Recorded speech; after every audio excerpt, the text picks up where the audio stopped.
Hello. So I've taken this Honda Civic hybrid battery apart and built a battery pack.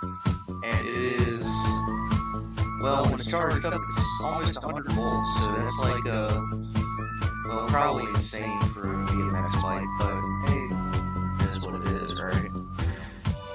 So what I'm doing is I'm going to test it out.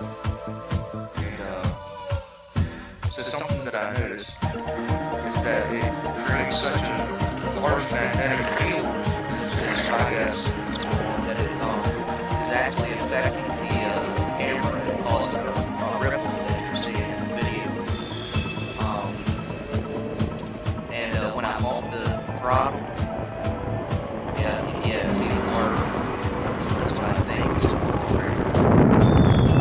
So yeah, and run just under 100 volts on a 72 control, and I've only got a 500 watt hub motor in this bike, so I'm doing all the things you're not supposed to do, right? But it works just fine. It does create a pretty big magnetic field, but that's cool. The windings aren't